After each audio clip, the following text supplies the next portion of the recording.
What's up, everybody? Welcome to Buzzworthy TV, and I'm the girl, Lady T. Happy New Year, everybody. I know y'all are like, chick, I am tired of you and these disappear acts and all this mess. What is really going on? Well, what's been really going on is, as you guys know, a few months ago I did get a new job and it's taken up a lot of my time. I also published my first book entitled Lost in Hill's Paradise. So I've been getting the word out about that, trying to promote my book, did a couple of book signings. So yes, that's what I've been doing.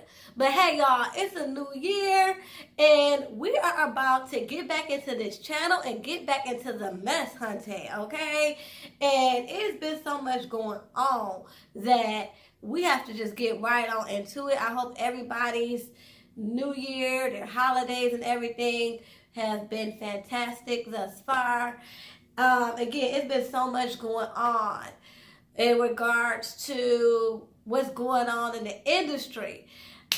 First of all, this R. Kelly documentary, guys, this 3-night event, 6-part series, had me shocked, okay? Just completely and utterly shocked. And I wanted to come back and start off by talking about this because it just speaks to so many different levels to what's going on in the industry, and not only that, but how we as just human beings are easily manipulated by, material gain and fame. So y'all, let's just get into this. Okay, so again, this was a 3-night event, and I wanted to wait until I could watch all 6 parts before I could come to y'all, and I wanted to digest this.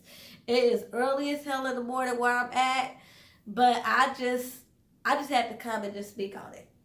Okay, so it begins by talking about R. Kelly's past, talking about how, as a young boy, he was kind of shy, off to himself, but he was a musical genius. Wasn't really good in school, had trouble with reading and writing, but yet again, a musical genius. He even had a teacher that was helping him and encouraging him to explore his musical talents. Now, while all this is going on, he is being abused at home by a family member, him and his brother. His brother, Kerry, in the documentary, admitted that they both were molested as children. So R. Kelly has 2 things going against him. He is, having deficiency in terms of learning how to read and write. And then you come home and you're being molested. It's already bad enough when you're molested by a stranger, but a family member who you're supposed to trust and who's supposed to protect you. And I heard, and I'm not sure how true this is, so allegedly, it was his older sister that molested him. So if you could imagine it's your sister that is molesting you, that already is going to have you psychologically in a very dark place. So we move on. R. Kelly is excelling with his musical talents, and he gets a record deal with Jive Records. He was first, as we all know, who grew up with R. Kelly and his music. We all know that he was with this group, Public Announcement, and they had their here slow dance. No, hey, Mr. DJ. Why don't you slow this party down? Yeah, everybody knows that song. Who was growing up around in the early 90s, okay? I think that was like 92, 93.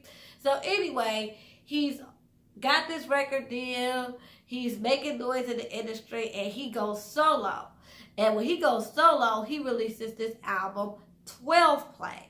And it skyrockets him into stardom, okay? He was already making buzz with his group, but now he is this international celebrity with all this sexually explicit material, that's catching everybody's ear, So, as he's doing this, he is becoming more and more famous and showing up to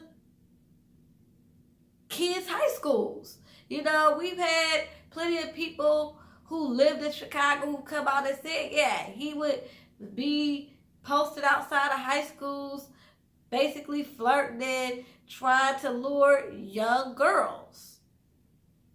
Okay?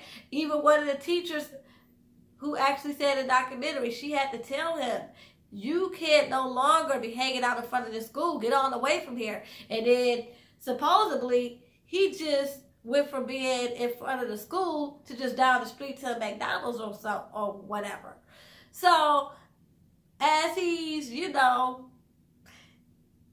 plotting and manipulating these young girls outside of these high schools in Chicago, he meets Aaliyah. And he is supposed to take her under his wing and help her with her career because she's this new up-and-coming talent. And they begin a relationship. And before we get into his relationship with Aaliyah, this is where we are starting to see the more famous he's becoming, the more people are pandering to him and doing whatever he wants, be it good or bad, because they're paying his bills. They're getting to live this lifestyle. They're taking flights. People who, never had a dime to their name are on private jets and in the VIP section, living in condos, mansions, $1 million townhomes, whatever you can imagine, working for R. Kelly, seeing the world. So by the time he is producing Aaliyah's first album, he has these hanger-ons and these opportunists who are ready to do his bidding. So Aaliyah comes into play. And she's recording her album. They begin this relationship. And I'm thinking, where are her parents in all this? And the reason why I'm saying that is because, okay, when you think about Aaliyah, while her parents have been very protective of her legacy and try to sweep under the rug the relationship that Aaliyah had with R. Kelly, there's certain things that you can't deny. Like, you cannot deny the marriage license. You cannot deny when they went on BET dressing alike. And I mean, she didn't really want to acknowledge her age, but everybody knew that she was like, anywhere from 14 to 16 at the time. Even though she didn't come out and say what her age was, we knew she was young, and we knew he was like 27, 28. And they all, said they're friends, but they're obviously all over each other, dressing alike and giving each other Google eyes right there on national TV. So what I'm saying that to say, okay, Aaliyah's parents have been diligent in trying to protect her legacy, but where were you when she was recording this album? Where were you when this relationship this professional relationship turned into a romantic relationship? Where were you? 1 minute it's being said that they were always there. Aaliyah's mother just recently came out with a statement stating that, we were always with her. We went to every studio session. We were always on tour with her. If I wasn't on tour with her, someone in the family, like her father, her brothers, uncles, they were always with her. And I'm like, Miss Halton, with all due respect, if that's the case, how were they able to sneak off and get married? How was it that one of the tour manager was able to finagle a marriage ceremony and able to doctor up and manipulate information for them to obtain a marriage license. Like, where were you? Okay?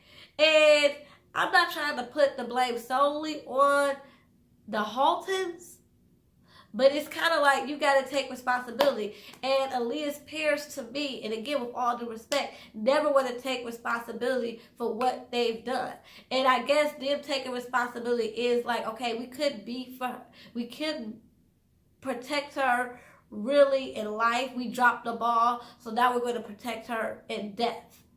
And I can respect that because I feel like it's a lot of people whose legacies have been dragged through the mud. You know, I always say that Whitney Houston's people could care less. They took advantage of her in life and in death. So the fact that they want to protect her legacy and let her rest in peace with some form of dignity, I understand that. But I just feel like they should just own up to their mess. Own up to, did they love her? Absolutely. But did they drop the ball because they saw the money and the fame and that their daughter, who had, was feeling some sort of way because she had lost Star Search, was feeling some sort of way about her talent and thinking maybe she won't make it because she had lost Star Search. And now this is their opportunity. They're meeting with the king of R&B. He's the next big thing. R. Kelly was the man at the time. So they saw this as an opportunity. So they weren't paying as close attention as they should have because they were looking supposedly at the bigger picture. Okay? And if they could just own up to that, then maybe some people would stop giving them the side eye. Okay? And back to these opportunists. So you heard me mention the tour manager and how he had already forged documentation so that Aaliyah and R. Kelly could get married and obtain a marriage certificate. Okay. So my thing is, not only did he did that, but after Aaliyah and her parents, after all that situation, I don't want to say got out of control, but after Aaliyah's parents got the marriage annulled and she was away from R. Kelly and started doing music with Timberland, after all that was swept up under the rug and everything, you still have the people like the tour manager still helping him manipulate these girls and hold them captive. You got the tour manager. You got the background singer who, in a documentary, and forgive me if I don't remember everybody's name, there were so many different players in this demented situation. It's just overwhelming. So the background singer who's crying throughout the whole documentary, you guys. She's crying throughout the whole documentary. Talk about these people were her babies and I seen him having sex with Aaliyah and I seen this and that. I'm giving her the side eye too because you sitting up here crying and having all this regret now, but where was all this regret when this was going on? I mean, you've been there since the beginning. Okay, I can see you being shell-shocked in the beginning, but this is years and years and years, and you never thought to say anything until now. I mean, he's been charged countless times, and you never thought to say anything until now, until you could get paid for appearing in this documentary. Get out of here with that. Same thing with the tour manager. When he was getting sent to trial for child pornography or for him urinating on Sparkle's niece, you didn't speak up then? No, because both of you and amongst other people that was in his camp, you guys were still getting paid. You guys were still living that life. But because R. Kelly is not, they even said it on the documentary. yes, his shows still sell out, no doubt, but he is not on his label's roster, and meaning that yes, he is with RCA, but they don't have any plans to have him recording new music or anything. He's just basically a shelved artist now. So yeah, while his shows make money, he's not making money like he used to. So not all these people who were with his, who were with his camp and was living that glamorous life and was, having money and women and riches and all that beyond their wildest dreams back in the day. Now the money is drying up. Now people want to come forward. So I have a problem with that. Okay, so let's get back to the victims. Okay, so the first victim I want to talk about is Jerhonda Pace. Jerhonda Pace was a young girl who was a big fan of R. Kelly. And she was following the trial to the point where she would skip school and show up at the courthouse every day.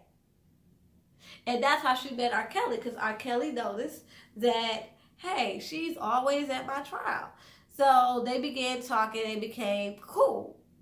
And she started seeing him after the trial was over. And I'm sitting here thinking again, where are the parents? And don't get it twisted. I'm not that far removed from high school where I wasn't dropped off and would leave school as soon as my mama pulled off and did what I wanted to do, okay? We're not talking about that. We know that we as kids, especially teenagers, we sneaky and we do what we want to do. We think we grown, and this and that. Not talking about that. I'm talking about this girl was at the courthouse seemingly every day. So my thing is, okay, we're not talking about 1 or 2 days when you just skip school and your mom and them don't know about it. We talking about you're consistently skipping school, so why isn't the school contacting the parents? And if the school is contacting the parents, why aren't the parents, confronting the child and punishing the child and making sure that she's up at school and she got her butt in them classes? Let me tell you, my mom, it only took me getting caught one time skipping school and the teachers calling up to my mama's job and telling her, hey, Tamika ain't been to school, for my mama to check that real quick, okay? To make sure, okay, you skipping school? Okay, I bet you're going to have your butt in school from now on. Okay? She checked and double checked, and she bet not have had to take off work. Oh, because she would have did it. If it been her taking off work to make sure that I was in class, she would have. But best believe I was going to get my butt whooped every night because now she missing work. So I'm kind of wondering, where was her parents in all this? Okay, and then we go to Kitty Jones. Okay, y'all got to excuse me. It's a little drafty in here. So, Kitty Jones. Okay. Kitty Jones, as we all know, was a Chicago DJ. And she met R. Kelly because she was at his concert and and this radio station that she worked for was covering a concert and things of that nature. So she met him. They had this instant connection. She started seeing him and immediately, she was getting flown to this place and that place. He's sweeping her off her feet. And there you have it. To the point where she quits her job and is going on tour with R. Kelly. She's the cage girl in the show. And next thing you know, after they come off on tour, she's moved in with him. And, she has to start asking to use the bathroom and waiting to get fed and all this other stuff. And I'm like, okay, you're not a young, impressionable girl. And I understand he took a different tactic. He courted you like you guys were in a relationship. So his approach was a little different. But his approach wasn't that different to the point where you couldn't see that he had this way about him, and that he was mistreating you and other women. Okay? Like, you were, his technique was not that different, that you didn't eventually know that you were a part of a harem. You were a part of a cult, okay? And I do believe that she stayed as long as she did because, number one, she got the lifestyle. She got the lifestyle as opposed to a lot of the other little girls. Because the other little girls were just so impressionable, he didn't have to do some of the things that he had to do for Kitty. Like, a lot of these girls, he didn't do much for them. He promised them record deals. He may have, took them to the studio, or some of the girls, he may have bought them a couple outfits or did something nice for them. But with Kitty Jones, he was a little bit more lavish because she was older. So again, his approach was a little different. But at the end of the day, I do believe, she got caught up in the lifestyle, as well as, she became an abused lover. And a lot of women get caught up in the abuse, and it's so hard for them to leave their abusers. But yeah, I'm not taking away the fact that she saw opportunity to be with R. Kelly, where she no longer had to be at the radio station every day. She's like, forget this, I quit my job, I'm R. Kelly's woman, I'm on tour with him. If you read her book, that's what she said. She was like, when I was on tour with him, that was the best time of my life. He showed her a different life. She was kind of the star of the show.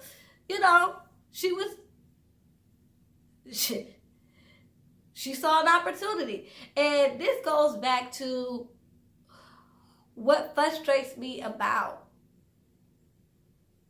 being blinded by material things. And I'm not saying that we all have not done some stupid things and been blinded by material things, but I just feel like when it comes to young girls,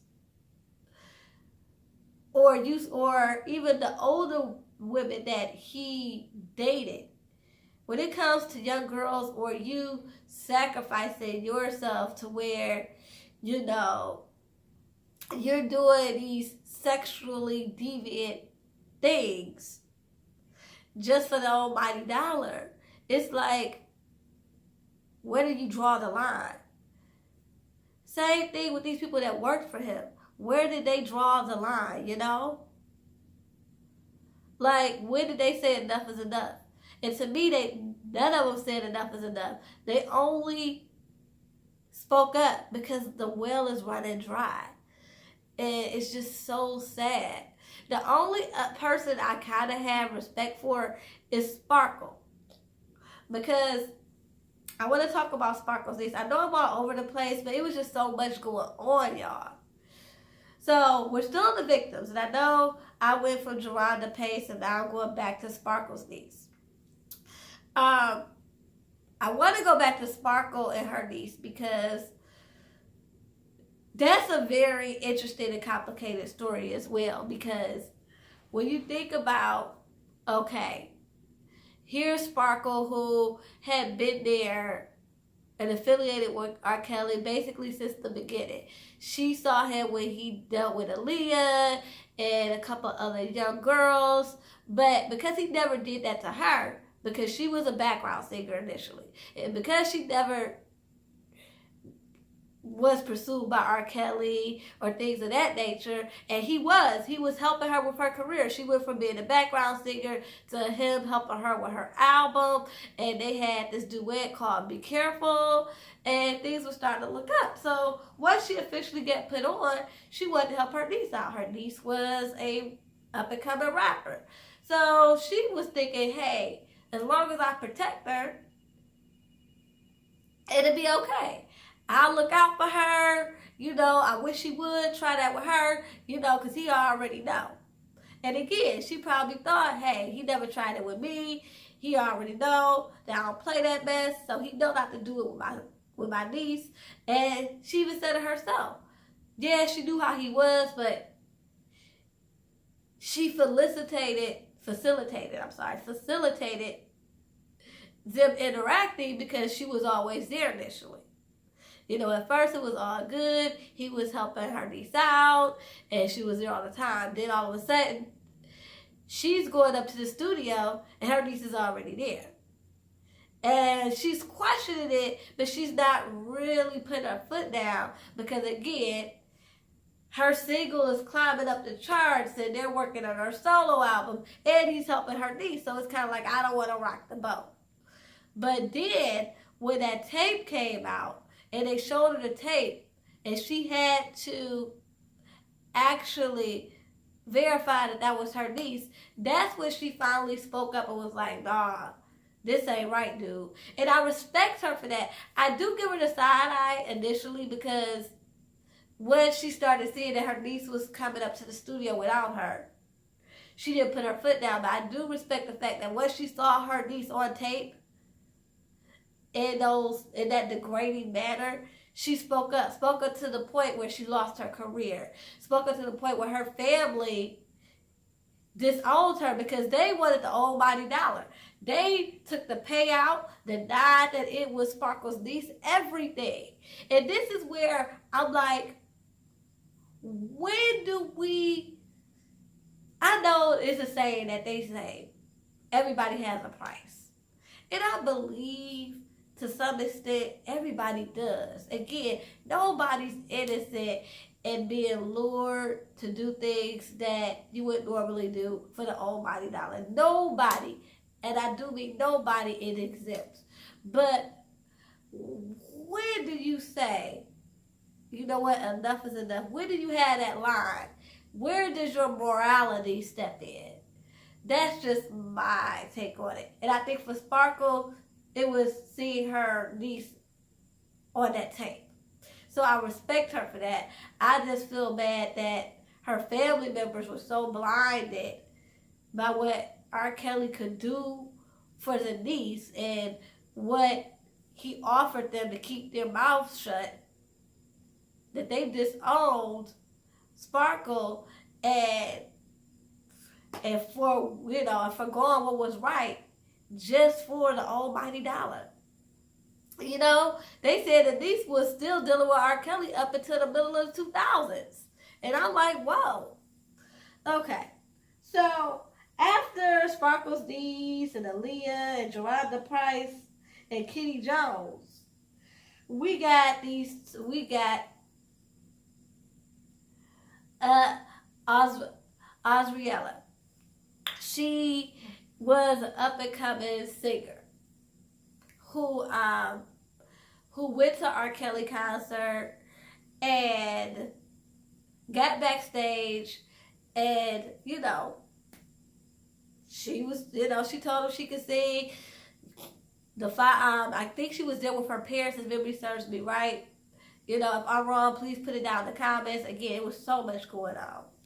So, you know, the father said, well, yeah, we can do business as long as somebody's always with her. So initially, again, the girl was like 16, 17. So at first, you know, R. Kelly's playing along, playing a role. Her family is there with her initially, and everything is good. And everybody seems to be on one accord. It's like a win-win situation. She's getting help with her career and all that. And that's just happening to the little, you know, that's just happening to the girl. And then one time, her and her sister, Isis, goes out of town to Chicago. And while they're out of town, you know, I think her name is Azraelia.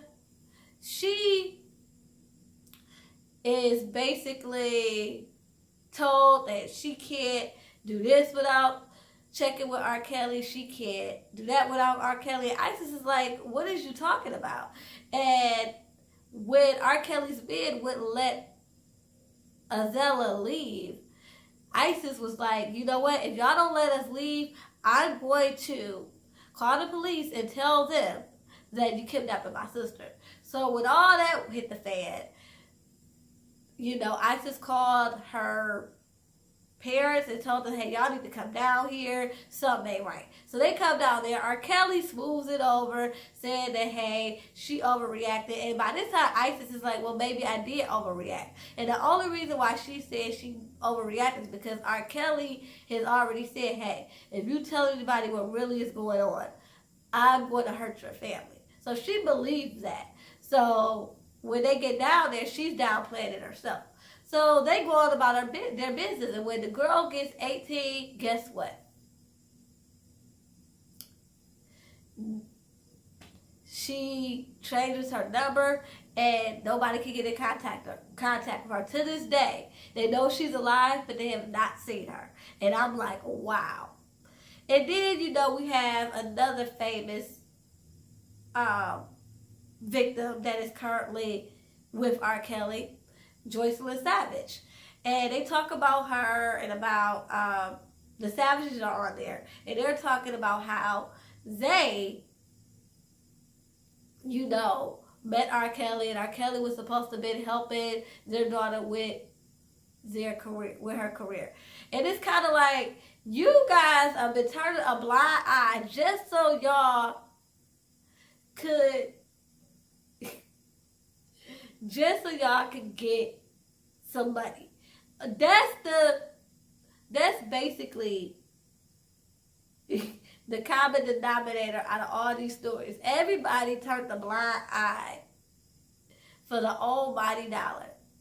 Like everybody, like all these parents who knew. Because I'm pretty sure that there were some parents who were very neglectful and let their kids do whatever.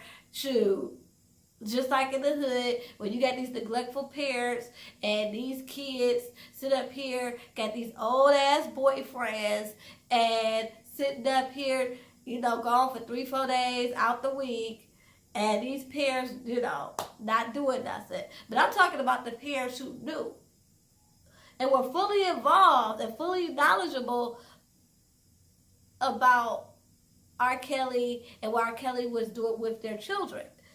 They turned a blind eye when it got crazy because they wanted the fame and the fortune, okay? They wanted the fame and the fortune. And it's just crazy how fame can really, the prospect of money and fame can really have you turn a blind eye to a whole lot of things. It can really change who you are. It can make a person with morals throw all that morality out the window and make you sacrifice your loved ones' integrity just for the almighty dollar. Like even the Savages, you look at them, like they said, it was R. Kelly, Their daughter had some talent. They wanted to see that talent get put out to the mainstream. They wanted their daughter to become a star. And my thing is, this would be a little different if people weren't already made aware. This is another thing. That's why I'm like, everybody turned a blind eye. Because it's not like, oh, I didn't know it was like that. And that's why, I knew, my daughter was young, and I let her go off with him, but I didn't know he was like that. When everybody knew he was like that. In the 90s, everybody was talking about how he was messing with Aaliyah. I remember when the marriage license was spread all over the news. My question was, when the marriage license was spread all over the news, why wasn't he held accountable then? Has anybody ever wondered that? When that marriage license came about, he should have been in jail for marrying a minor. Yeah, it got quickly annulled. But it was like, okay, it's not against the law for him to forge documentation. Isn't it statutory rape for him to even have that type of relationship with a 15-year-old and he was like 27? That's statutory rape. Even if, I know like in some states the legal age is considered 16 and then it's 17. Either way, she She was not legal age to get married, and she was not the legal age of consent to have sex. So when this came out, where was the police? Where were the authorities then when this Aaliyah thing came to pass? All we knew is that it was a legitimate marriage license. Everybody was like, ooh, up in arms about it. It was a hot topic for like a month. It got quickly annulled, and that was it. And then, okay, so that dies down. But then the thing with the videotapes coming out, and him peeing on an obviously pubescent young girl, peed on her. So not only do we have evidence that he married a 15-year-old, years prior, but now you're seeing it with your own eyes that he is having sex with underage girls. And once again, he's able to get away with it. Not only with the 40s, I will say the 40s may have attempted to do what they needed to do. It's not like he didn't stand trial. But so many people were blinded by it that people were lying under oath. People were covering up all sorts of evidence. And I'm like, wow. So what these little girls went through does not matter. And I understand that there's some fast tail kids out here. Again, I'm not saying that. I'm not saying that, kids don't skip school and, the parents might not be aware. We're not saying we don't have fast-tailed girls out here who don't think they grown. And especially in the 90s, we would perm our own hair and, slap on a little fake ponytail and put on our little Daisy Dukes and walk the streets and see who attention we can get. Come on, I grew up in the 90s. I know what it is. But at what point do grown people snatch these children up and say, what the hell are you doing? And then make this grown man take responsibility for what he's doing. Because at the end of the day, these are fast-ass kids, but they're still kids. And nobody's doing anything to protect them. And then with Kitty Jones, she was of age. But I guess she chose to take a blind eye because he's the king of R&B. He got all this money. He